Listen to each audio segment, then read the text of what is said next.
Hi, my name's Phil. I like talking about politics, and in this video I like to discuss how the pro-Brexit newspapers are today reporting on higher grocery bills coming to the UK as a result of Brexit. Their headlines, however, are blaming EU red tape, which is a little odd as we're no longer in the EU and therefore no longer subject to it. But first, if you'd like to be notified of daily news and politics, please subscribe to the channel and click the bell notification icon. Shoppers face higher grocery bills as more EU red tape looms. That is the headline in the Telegraph. There is something similar in the Express, and I gather the Mail as well. A baffling headline, surely, to even quite casual observers of British politics. Haven't we left the EU? Didn't we leave to get away from EU red tape? Boris Johnson and the likes were going on about EU red tape all the time. We need to leave the EU. We're drowning in red tape. It's suffocating us. And I would keep saying to people, could you name me a single piece of EU red tape that hurts you, that harms your life? Because the fact of the matter is the EU reduces red tape. There is red tape. There is bureaucracy. But the benefit of being a member is you get away with a lot of it. They talked about EU rules all the time, but it's like now that we've left, we still have to follow those EU rules, and we have to follow a load of others as well, because most of the rules were there for third countries. The benefits of membership is they weren't rules that apply to you. So why would EU red tape have any effect on our groceries now that we've left? I mean, it didn't beforehand, but it's hard to explain that to people, but it certainly can't now. And that's a genuinely good question, because there are things about Brexit that we were told and continue to be told that are lies. Quite a lot of things. But one thing that is absolutely true is we are no longer tied to EU red tape.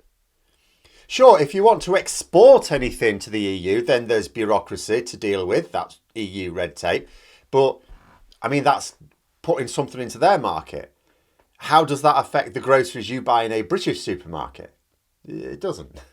Even if you're buying EU imports, even if the food you're buying comes from the EU, the red tape is British red tape, not European. In fact, there's a video I want to do for tomorrow on the subject of Brexit regulations from a completely different angle. But one thing that is absolutely beyond doubt is that although we have a deal with the EU where we have certain obligations, some of which we're not meeting, we're not at all legally obliged to have anything to do with EU regulations anymore. Not at all. We have a load of them still, but we don't have to. We could get rid of them anytime our Parliament chooses to.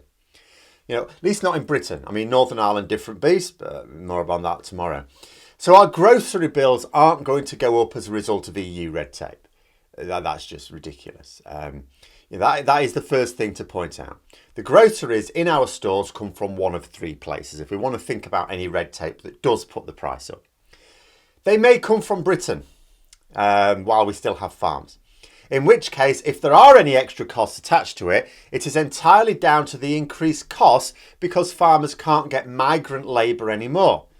And that's not EU red tape, that is UK stupidity.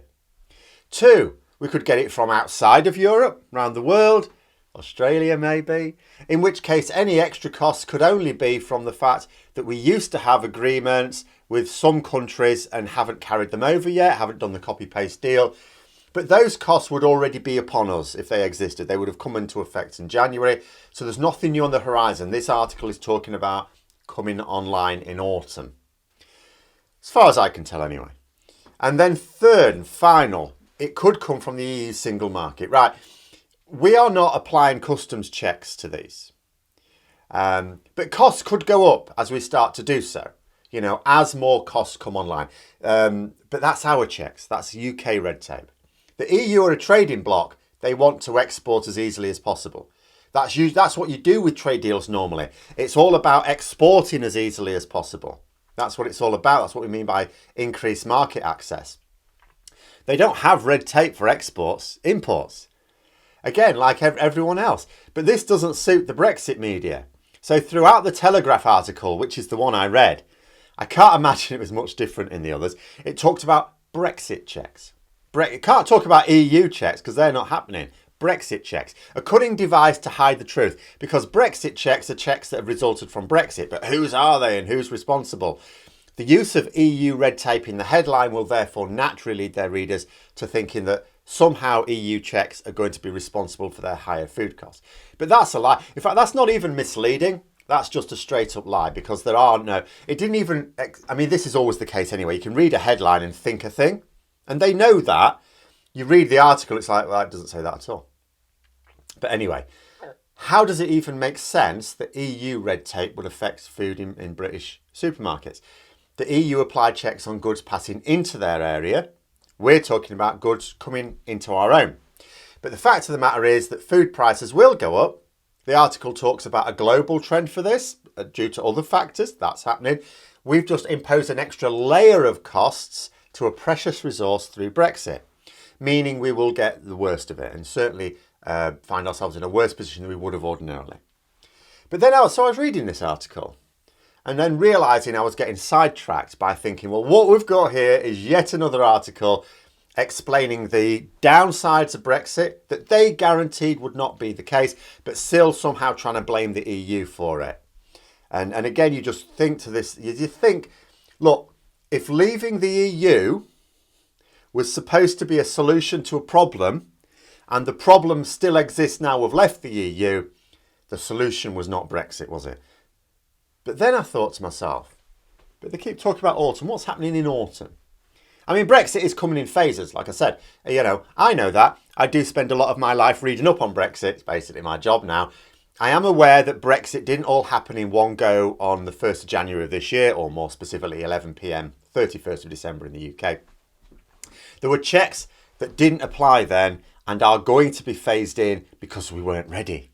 But many have been delayed. For example, we were already supposed to be doing more in April. We were supposed to be getting ready for full phytosanitary checks on EU goods coming to Britain this summer, I think. I think it was going to be July. This is not occurring. The April stuff that was supposed to be phased in has not occurred. The July stuff is not going to occur.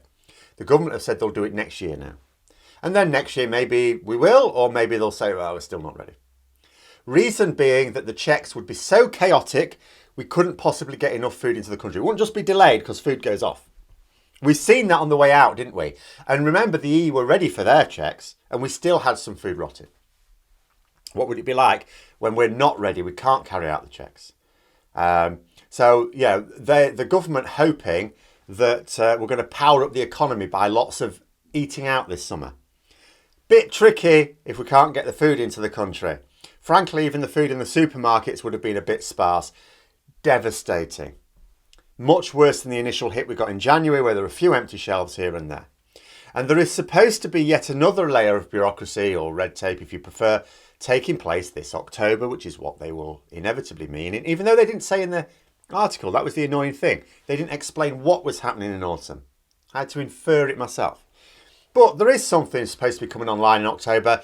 Imports of products of animal origin and high-risk food not of animal origin.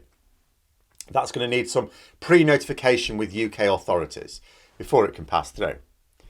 UK authorities. So it's UK red tape, not EU red tape. The EU don't care what leaves their borders. Unless, of course, it's something that could be going to a place where they've got sanctions in. You know, that's a different thing. But generally speaking, if it's going to a country where they're fine trading, they just want it gone so they can get their money. In fact, I'll link you the table which I go by, which sets out very clearly what comes online when, or what's supposed to come online when. You know, this is the original timetable, which has already been delayed by the UK. It's no longer accurate, but it's what was intended from the start. And you notice as well, there's like two columns. Well, there's three columns. There's one column that sort of tells you what it is, but two columns for from EU to GB. That means UK checks. And then from GB to EU, that's EU checks. All starting from January 2021.